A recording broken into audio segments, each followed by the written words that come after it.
Chers visionnautes, bienvenue dans notre transmission hebdomadaire de l'expérience du Sapiens in Laetitia, où nous tentons de décrypter l'énigme de cette mystérieuse espèce. La semaine dernière, nous analysions cette propension du sapiens à montrer ses dents en gloussant. Comme le soulignait l'étude de nos spécimens Olivier et Claire, cette faculté se développe aussi dans l'intimité des couples. Encore faut-il trouver le bon partenaire. Cette quête occupe une telle place dans la vie du sapiens que nous y consacrerons cette étude. Sur Terre, les êtres vivants sont génétiquement programmés pour se reproduire. Pour parvenir à la fécondation indispensable, une mystérieuse pulsion s'empare des organismes concernés. Investi d'une mission universelle, l'Homo sapiens, au gré d'étranges rituels, se lance dans une recherche effrénée du partenaire. Autrefois, ces grands bipèdes vivaient encore selon des types de relations mâle-femelle, naturelles et fort simples. Malheureusement, son instinct par nature déplorable et la complexité de sa psychologie le réduisent souvent à faire l'expérience de la frustration et de la solitude.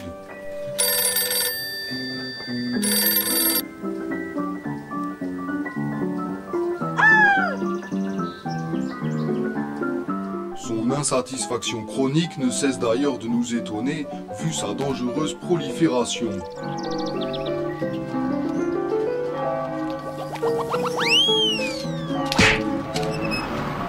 Certaines de ces techniques d'approche peuvent paraître rudimentaires.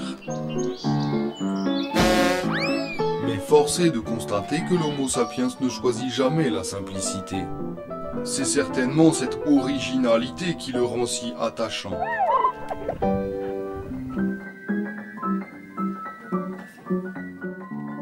L'extrême diversité de la nature des relations entre sapiens rend la recherche plus difficile encore.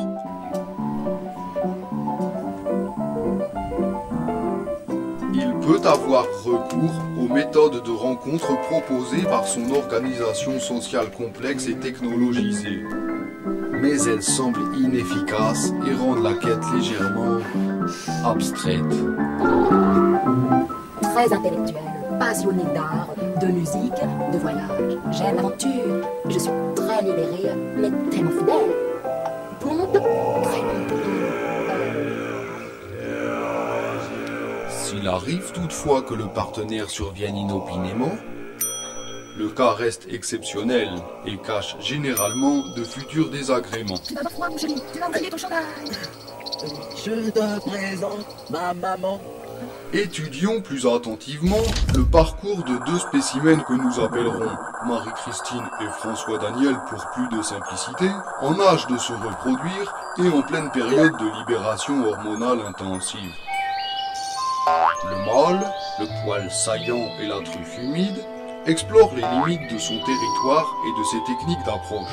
Il est jeune et dispose sa fougue à tort et à travers. La route sera longue avant de comprendre quel comportement il devra adopter pour subvenir à ses besoins. Plus loin, la femelle à son tour en proie à ses premières chaleurs a quitté le cocon parental.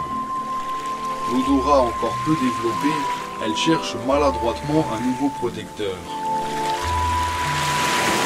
L'âge est venu pour elle d'aller chercher loin des siens à construire son propre cocon. Après des mois de vaines recherches, mâles et femelles désemparés sollicitent généralement l'oracle du coin qui varie selon leur rite. Le chapeau. Malheureusement, l'Homo sapiens communique plus facilement avec son ego qu'avec des énergies supérieures.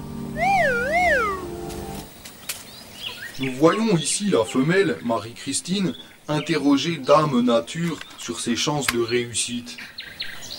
Il m'aime. Un peu. Mais sa méthode fait preuve de tant de cruauté La folie. Il est mort. qu'elle lui ferme définitivement l'accès aux réponses éventuelles. Déboussolé, François Daniel va même jusqu'à consulter le sorcier marabout sapiens de dernière catégorie. Je sens venir quelqu'un. Observons la scène. Bonjour. Bienvenue. Laisse-moi deviner. Tu veux savoir au niveau business? Non, Non. Les voyages? non plus. L'amour? Oui, l'amour. Montre-moi tes mains. L'union. Waouh, quelle chance! Incroyable! Cadeau. Tu veux savoir comment? Oui. Nous allons demander à Bobby. Bobby.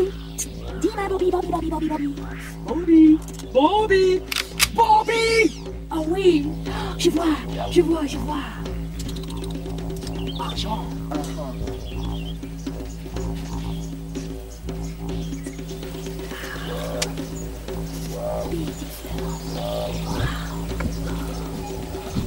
Mes fleurs!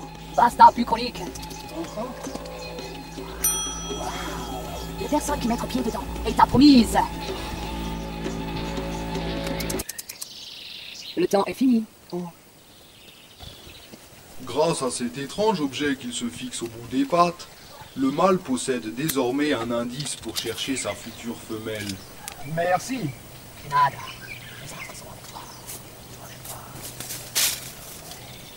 Mais revenons à notre femelle. Perdue dans la jungle, elle se bat avec les armes que sa tribu lui a léguées. vous déranger durant votre trajet. Je suis actuellement à la recherche de l'homme de ma vie. Si vous aviez un ami, un frère, j'accepte aussi les collègues de travail. Cela m'aiderait beaucoup et cela me sortirait de cette impasse où je m'embourbe depuis plusieurs années. En vous remerciant de votre générosité, je vous souhaite un agréable voyage. Il paraît désormais évident que l'Homo sapiens est gravement perturbé par une production d'écrits et d'images animées où il se met en scène, se mythifie, et que cette représentation naïve de la pulsion copulative ne correspond à aucune réalité. Trop petit. Suivante. Bonjour. Vous venez pour la chaussure, j'imagine. Allez-y, elle est là.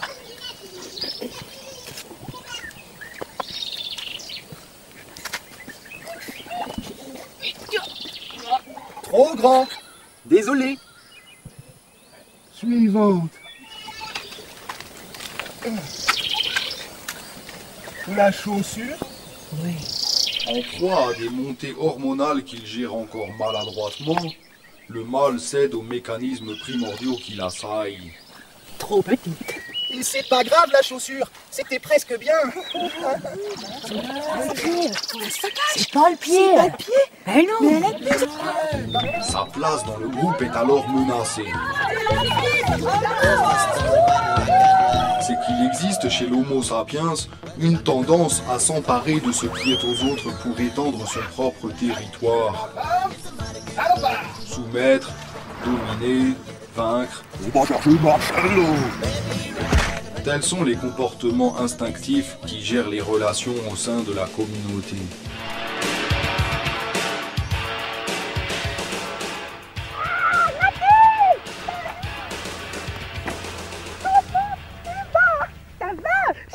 Je te présente Jean-Sébastien. C'est mon fils, il a 1 an. Bonjour Jean-Sébastien. Il a 8 ans déjà. Oui. Et je te présente mon mari Jean-Michel.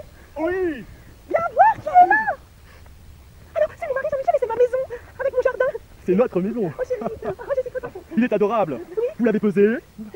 Prenez-le. C'est un bon enfant. Non, et vous savez, Bien portant. il commence à marcher. Et moi, comment tu dis bonjour? Bonjour. Oui, dis au revoir aussi. Viens voir. Au revoir.